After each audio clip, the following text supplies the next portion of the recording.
Something tells me that Sorochi has waited for this year to play this move.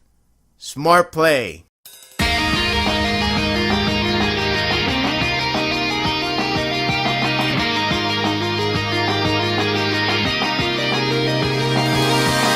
Happy New Year! After one intense year for Gintama, it's about time to wrap the story up. I don't like to say it, but it has to end. I am aware that the chapter was released last year, but I decided to hold it off for this year, as it looks promising to be, in my opinion, a phenomenal one. If this chapter is any indication, then the future is most definitely bright. It officially releases after supposedly a long break, but because we got lucky for a much earlier release, it's no wonder the beginning feels like a recap. However, Sorochi does add in a needed detail to the last moment of the last chapter for suspenseful vibe. Previously, it only had Gintoki and Usuro standing by as the Altana resumed going wild. Here, it has the do-or-die vibe from Yorozuya with Shinpachi and Kagura getting back up for the killing strike. It does help make the moment even greater than it was. The tension of Sadaharu slowly fading away got me breaking. I was really dumbfounded that Sorochi was seriously serious about killing him off. The panel with the whole family could make me teary if I wasn't holding back dearly. When Sadaharu faded out with a smile, I felt like the time had stopped, and my muttered word, "no," got all echoey. That's one of the best strengths of the series. It delivers tense feelings with its sequence. The stunned look from Yorozuya hits me hard. It's like when Shinshigumi believes Kondo has died, except in this case, all of them raw cry with range and aim straight for the kill. That tense feeling got me shivering, but nothing in compare once Usuro begins to recover. I love how a moment like that can make you react like a sports final.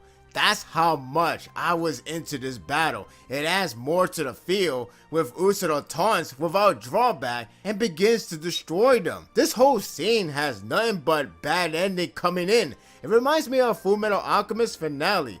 Dark and gloomy end was here, and all hopes feel at loss. Watching Kagura and Shinpachi getting slashed was bad enough.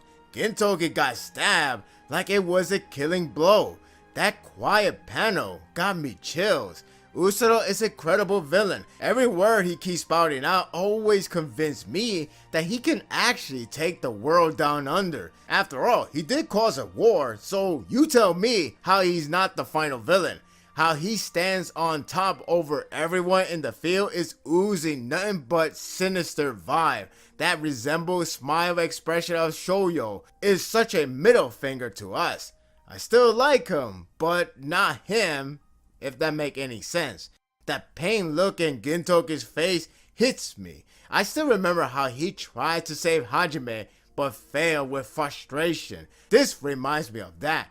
I like to think that Sorochi may have just realized that 2018 is the year of dog. He must be like, oh crap, I forgot.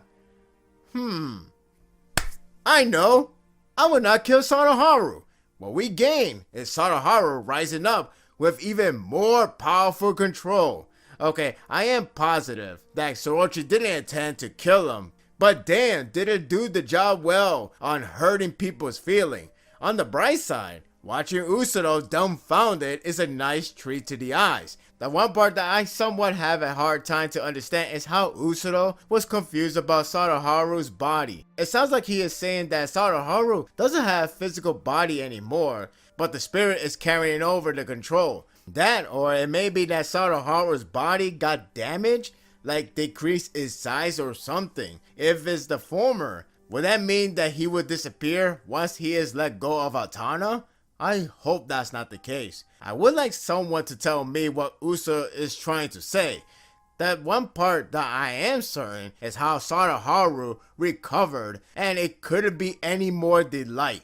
I love the setup to the explanation as Usuro continues to look puzzled. That's when you know you have finally outwitted him. As cliched it is the old hunter becomes the hunted. I got all cheery when the cast of characters shows up in a fine double-page spread. Not only it feels great to see them again, but the fact they are taking part of this finale put a smile on my face. It's not that they will fight, they will put their lives, literally, on the line. That's how you step up the final. Wow, this really does remind me of Fullmetal Alchemist. Awesome! Basically, Otai, Otose, and others are putting their flame of life towards Sadaharu, thanks to the spell cast by Ane and Mone. Here's hoping to see Nobome very soon. How she doesn't have any figurine. Anyway, I love how everything makes sense when you recall all explanation in the past arcs, such as the Viner arc. Have they didn't explain it before this moment? I would have thought it was an ass pull and ruins the flow. What I also like is that it resumes back to before, so it's not like it all suddenly ended Usono. The fact everyone is putting everything on the line and Usono has recovered, the tension is still strong, and it only makes the finale grander. When it comes to the sensation, it delivers on a really good note. The chapter starts off dark, but ends on a lighter note. Usono taking Yorozuya out was haunting. Seriously, this series could end Evangelion style. When Sadaharu rises up, it gives an uplifting spirit, no pun intended, and rewarding to feel like winning again. It always feels good to see the cast of characters in one setting. It's a compelling chapter that continues to make the finale into a grand one. While the first couple of pages are recap, more or less, it does add in the fitting suspenseful vibe, so it's not a waste. The other pieces are sinister and blessing. Yorozuya isn't out yet, so I can't wait for more. Better yet, I can't wait for others to join in.